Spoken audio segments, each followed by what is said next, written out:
तपन जी। राधे राधे। राधे राधे महाराज जी।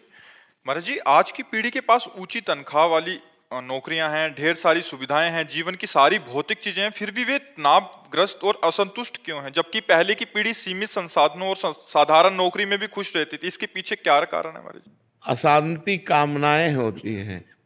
जितना मिलता जाता है उससे बढ़कर कामनाएं होती हैं, और कामनाओं का भोग करने पर अशांति प्राप्त होती है, और कामनाओं का त्याग करने पर शांति प्राप्त होती है। त्यागात् शांति अनंतरम, त्याग से ही शांति का प्रादुर्भाव होता है, भोग से नहीं। आज हमारा समाज भोग प्रधान हो रहा है। पैसे हैं, पार्टी में गए तो वहाँ उनसे बड़ा अरबपति है, अब उसको देखा तो अपनी क्रेडिट बहुत नीची लगी, तो अब और बड़ी कामना हुई। अब बड़ी कामना पूर्ति करने के लिए शॉर्टकट ढूंढते हैं, हिंसा, चोरी, व्यभिचार, घूस, अधर्म। तो अब ये गंदे आचरण करने से शांति की प्राप्ति कहाँ होती है?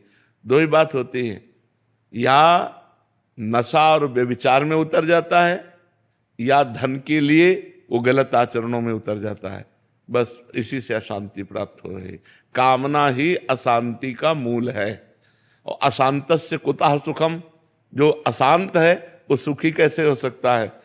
संतोष रूपी धन सबके पास रहता था पहले। गरीब है पर संतुष्ट है, वो अपने परिवार से, अपनी पत्नी से, अपनी स्थिति से। आज पति पत्नी से संतुष्ट नहीं, पत्नी पति से संतुष्ट नहीं, अर्थ की व्यवस्था से संतुष्ट नहीं, घर मकान की व्यवस्था से संतुष्ट नहीं, भोगों से संतुष्ट नहीं, केवल असंतोष ही असंतोष बढ़ता चला जा रहा है। क्यों? क्यों? ना धर्म है, ना अध्यात्म है, न भजन है, न संतों की सेवा संग है। तो उससे सब दुर्दशा होती चली जा रही है। पहले